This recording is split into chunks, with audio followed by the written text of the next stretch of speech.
A warm welcome to all our viewers. I'm your host Pratiksha Mishra, and you're watching another episode of South Asia Focus. Let's begin the show.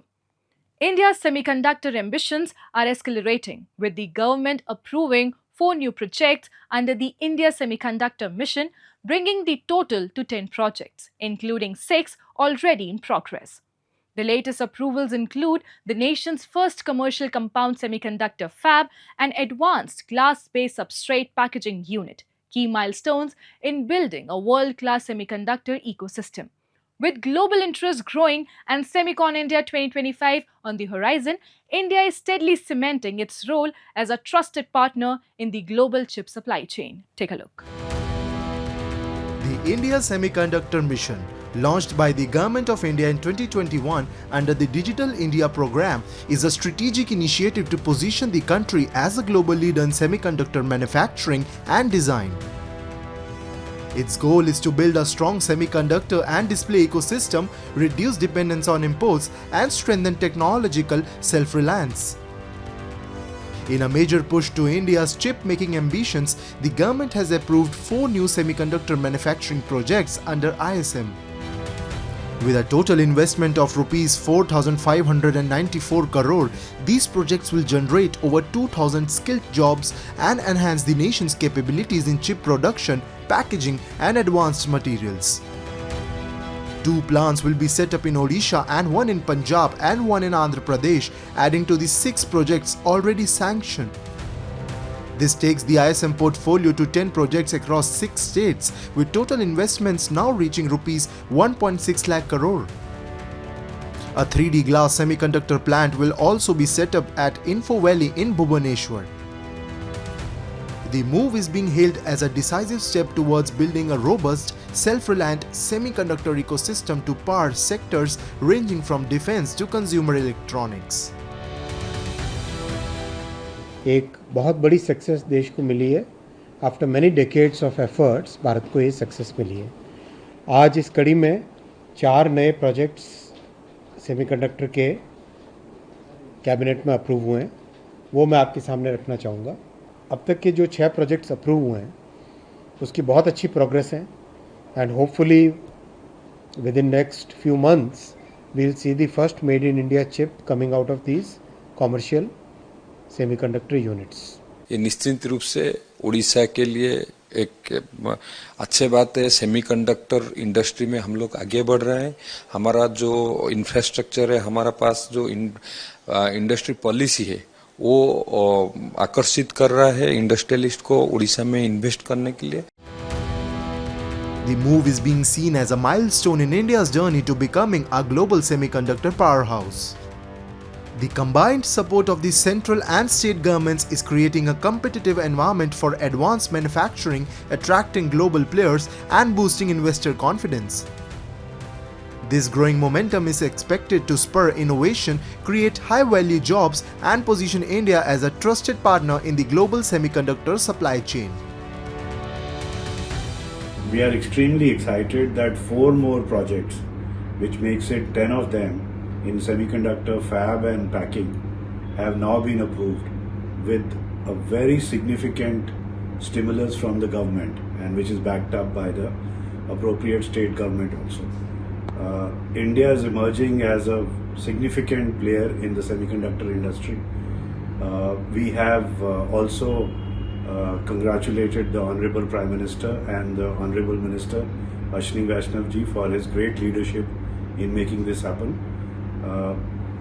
ICA is launching 2 forums to support the effort of the government, which is the Semiconductor Leadership Forum chaired by Dr. Randhir Thakur of Tata Electronics, and Semiconductor Design Forum chaired by Mr. Sandeep Kumar, the MD of L&T.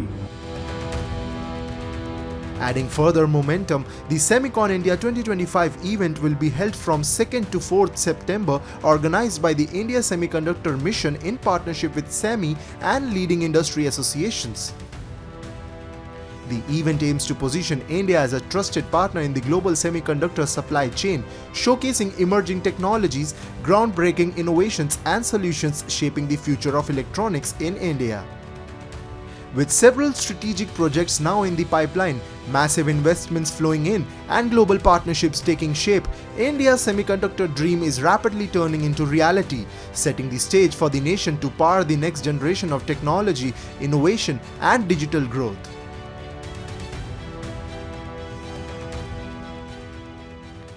In a startling escalation, Pakistan's Army Chief Asim Munir has issued an open nuclear threat against India, not from Islamabad or Rawalpindi, but on US soil. Speaking at a private dinner in Florida, he warned that if Pakistan faced defeat in a future war, it would take half the world down with it. Linking the threat to water disputes, his remarks have drawn global condemnation as reckless nuclear blackmail and a grim reminder that Pakistan's arsenal remains in the hands of a military long accused of backing terrorism across South Asia. Pakistan's Army Chief Asim Munir was in Tampa, Florida, attending events surrounding the retirement ceremony of the CENTCOM commander. What should have been a routine diplomatic engagement instead turned into an international flashpoint. But instead of a diplomatic exchange, the evening turned into an international security crisis. Munir warned that India's suspension of parts of the Indus Waters Treaty could lead to starvation for millions in Pakistan and threatened that any Indian dam on the Indus River would be destroyed with 10 missiles. Declaring that Pakistan had no shortage of missiles, Munir linked a bilateral water dispute directly to the possibility of a regional and even global nuclear conflict. The Indus Waters Treaty, signed in 1960 and brokered by the World Bank, is one of the few agreements that has survived multiple wars between the two nuclear-armed neighbors. But India's recent move to place it in abeyance was a direct response to Pakistan's decades of cross-border terrorism, from the 2001 Parliament attack to the 2008 Mumbai attacks to the 2019 Pulwama bombing and the recent Pahalgam massacre that led to the killings of 26 innocent lives. By bringing nuclear weapons into this dispute, Munir has further weaponized Pakistan's terror-driven hostility towards India. I find it a very irresponsible statement, and I find it also, I beg your pardon for using this language for a general, but I find it stupid. You have an issue with India. Of course, you have a nuclear deterrence with India, which is for you, for Pakistan, the great equalizer. But at the same time, if you're threatening half of the world, which has nothing to do with it, I find that stupid from his perspective, because I think Pakistan is in need of more friends in the world instead of enemies. By threatening half of the world, I think he's doing his country a big disfavor. And a general who is all powerful, who's a field marshal, I think he should use much more responsible language, especially when he is on the soil of a third country. India's Ministry of External Affairs responded sharply, calling the remarks nuclear sabre-rattling and the stock in trade of Islamabad. Spokesperson Randir Jaiswal said the comments reflect the irresponsibility inherent in Pakistan's leadership and warned that such rhetoric only heightens global concern over nuclear command and control in a state where the military is in hand-in-glove with terrorist groups.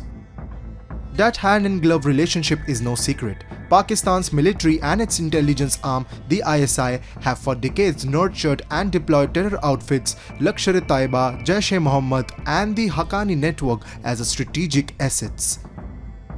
These groups have killed thousands across India and Afghanistan while enjoying safe havens inside Pakistan. Even Al-Qaeda leader Osama bin Laden was found living undisturbed in Abbottabad, just meters away from Pakistan's premier military academy. If you look at the recent statements of, for example, Mr. Bilawal Bhutto Zardari, he has accepted this, that this has been part of Pakistan's, formation since the Afghan Jihad. And yes, in the Afghan Jihad, Pakistan supported Mujahideen at that time on the behest of the West. And afterwards, Pakistan started nurturing these terrorists in order to use it for its policy of strategic depth against India and against Afghanistan. And That Osama bin Laden was found in Abbottabad, I think that is now almost 13, 14 years ago. Even then, the US has had a reasonably good relationship with Pakistan, because let's not forget, in this region, Pakistan is the US's proxy. And the US knew for a very long time that Pakistan was playing a double game. Pakistan was using funds of the US in order to nurture those terrorists which were fulfilling its policy of strategic depth against Afghanistan and against India. And at the same time, it was using those funds in order to counter those terrorists which at some point of time became anti-state of Pakistan. Munir's Florida threat has also caused ripples in Washington. Michael Rubin, a former Pentagon official, compared his language to that of ISIS and Osama bin Laden. And India is right to stand up for its rights. He argued that Pakistan's status as a major non-NATO ally should be revoked and that the country should instead be considered for designation as a state sponsor of terrorism, a move that could freeze military aid and impose sweeping sanctions. Pakistan's threats on American soil are completely unacceptable. Pakistan is raising questions in many people's minds about whether it can fulfill the responsibilities of being a state, or whether the time has come for it to end. In many ways, Pakistan's rhetoric, the field marshal's rhetoric, is reminiscent of what we've heard from the Islamic State and from Osama bin Laden. This should not stand. There is absolutely no reason anymore why the United States should consider Pakistan a major non-NATO ally. In fact, Pakistan may become the first major non-NATO ally to become listed as a state sponsor of terrorism on the same day. Pakistan's generals have a long history of using brinkmanship to divert attention from domestic crisis, whether it's political instability, economic collapse, or international isolation over their terror sponsorship. Analysts say this latest episode is a dangerous escalation of that playbook where desperation drives nuclear blackmail. It also signals to the world that Pakistan's nuclear arsenal is not in the hands of prudent statesmen, but of military leaders who have openly embraced terror groups as partners. In recent years, Pakistan's military has faced growing global criticism, from FATF scrutiny over terror financing to UN reports linking Pakistani soil to jihadist recruitment. Munir's outburst in Florida only reinforces the image of a nuclear-armed state whose greatest export is instability. Time now for Asia This Week, the stories from across the continent. India marked its 79th Independence Day with grand celebrations across the nation and abroad.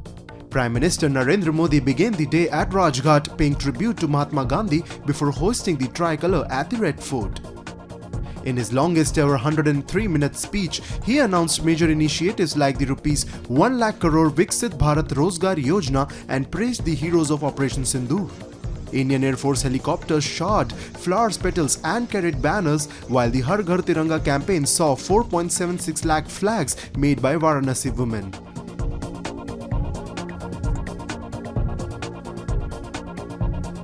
The Indian Embassy in Kathmandu celebrated the Independence Day of India with a ceremonial flag hoisting and a vibrant cultural performances. Indian Ambassador to Nepal, Navil Srivastav, hosted the national flag during the event, which was attended by officials, dignitaries and the members of Indian community. Japan's economy expanded an annualized 1% in April-June quarter, government data showed on August 15, beating forecasts, though analysts expect the full hit to growth from US tariffs will not be seen until future releases. Resilient exports and capital expenditure underpinned the growth in the second quarter, likely supporting the case for the Bank of Japan to resume hiking interest rates and normalized monetary policy. In Pakistan-occupied Jammu and Kashmir, decades-old promises to repair vital roads remain unfulfilled, leaving communities isolated and struggling. Locals say political favoritism diverts funds to select areas, while key routes serving tens of thousands remain in ruins. In several villages, residents endure poor access to markets, schools, and healthcare, deepening their hardships. Across many parts of Pakistan-occupied Jammu and Kashmir, poor road conditions remain a daily struggle for residents. Despite repeated promises, no progress is seen on the ground. मेरी पैदाइश से पहले 25 साल तकरीबन हो गए हैं, तो इससे पहले ही तकरीबन ये कच्ची रोड थी और आज भी ये उसी तरीके बिल्कुल खस्ता हाली है, इसकी बिल्कुल कच्ची रोड है और इसमें कोई भी जो है ना वो सहूलियात इसके ऊपर इसके साथ जो है तकरीबन 30,000 की आबादी जो है वो मुंसलिक है। इसके साथ एक गांव बांडी सईदा है, जो स्कूल है, सरबाना है और चुनैया के कुछ इलाके भी यहाँ से टच होते हैं। तकरीबन ये इस जो यूसी है हमारी यूसी चिनारी, इसका आधा हिस्सा इसके साथ मुंसलिक है। Residents allege that members of the Legislative Assembly often direct schemes towards their political favorites in exchange for loyalty, resulting in substandard work. With little accountability, the public rarely benefits. जो MLA साहब हैं, जो हल्के के मुख्तलिफ हल्कों के MLAs हैं, वो अपने मंजूर नज़र लोगों को जब फ़ंड्स दे देते हैं तो वो अपनी मर्ज़ी की जगह पे फ़ंड्स लगाते हैं, तो फिर ऐसी जो जगह होती है, ऐसी जो रोड्स हैं, वो बाज़ औक़ात MLA के मंजूर नज़र लोग ना होने की वजह से उसको इग्नोर कर दिया जाता है, जिसकी वजह से एक बड़ा इलाका जो है वो फिर सहूलियात से महरूम रहता है। With essential infrastructure left in disrepair for decades, communities dependent on these roads continue to face daily hardships, underscoring the urgent need for transparent and accountable governance in the region. India offers a vibrant tapestry of experiences for travelers, blending history, culture, and natural beauty. Among its most enchanting attraction is the Darjeeling Toy Train, a UNESCO World Heritage marvel. Chugging along narrow gauge tracks through mist-laden hills, Emeralty gardens, and quaint villages, this charming train ride feels like stepping into a living postcard. Take a look. The Darjeeling Toy Train, also known as the Darjeeling Himalayan Railway, chugs along narrow gauge tracks through mist-laden hills like a whimsical ribbon of steam, whispering tales to the drifting clouds. This enchanting journey remains a timeless attraction, drawing visitors from across India and around the world to experience its old world charm and breathtaking vistas. Inaugurated in 1881, a time when British engineers dared to carve rail tracks into the Himalayas. Recognized as a UNESCO World Heritage Site, the toy train is a tribute to human ingenuity. It holds the distinction of operating the highest railway station in India, Ghum, perched at an elevation of 7,407 feet. 1881 में एक full fledge railway के रूप में हमारे सामने थी। शुरू में तो इसको सिर्फ माल ढुलाई के लिए ही यूज़ किया जाता था, चाय बागानों का लाइफलाइन हुआ करती थी उस समय ये रेलवे। लेकिन समय के साथ साथ ये चाय बागानों से ज़्यादा दार्जिलिंग के लोगों की लाइफलाइन बन गई और 1999 में ये विश्व की मात्र दूसरी ऐसी रेलवे बनी जो वर्ल्ड हेरिटेज साइट थी। The toy train at Darjeeling Station whistles nostalgia into the air as it begins its rhythmic uphill climb to Ghum. Midway, it pauses at Batasia Loop, a marvel of colonial railway engineering where the tracks spiral gracefully to navigate the steep terrain. Here, tourists step out to soak in breathtaking panoramic views of snow-capped Himalayan peaks, a magical moment where history and nature came together in perfect harmony.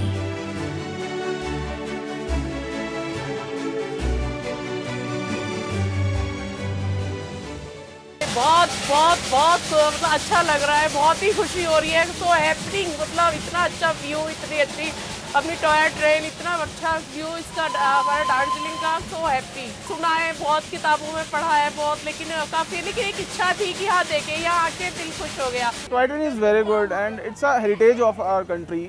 और जैसे कि ये एक बहुत, this is the highest Ghum station, right.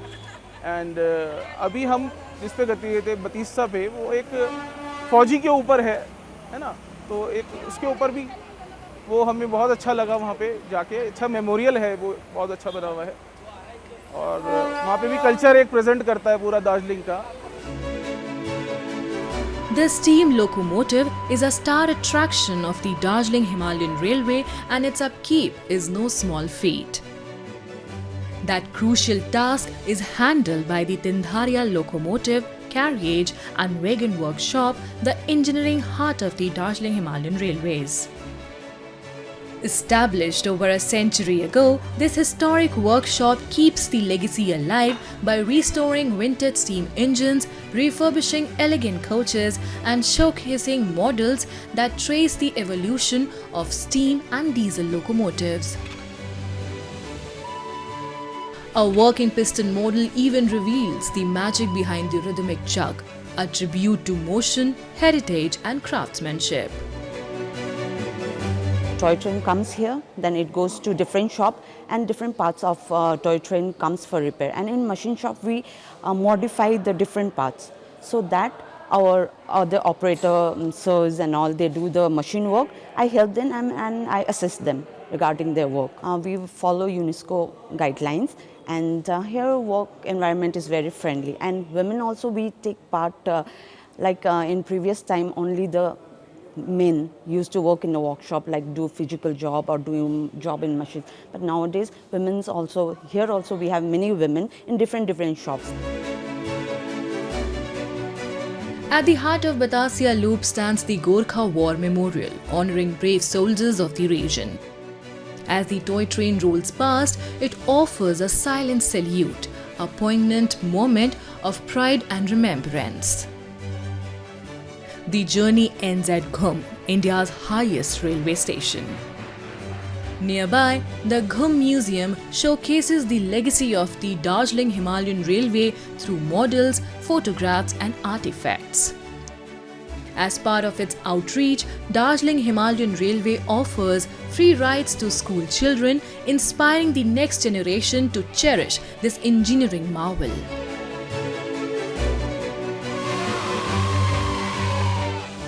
Main reason for the tourist attraction is due to the heritage trains we are running out here. We are the structures, the architectural structures out here, all those are heritage structures only.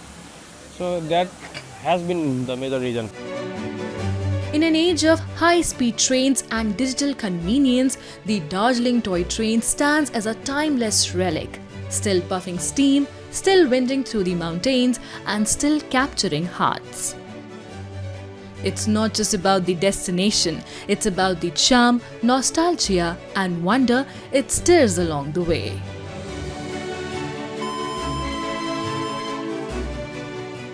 Darjeeling's toy train offers a rare chance to step back in time. And with that, we come to the end of this week's episode. See you next week. Till then, goodbye and take care.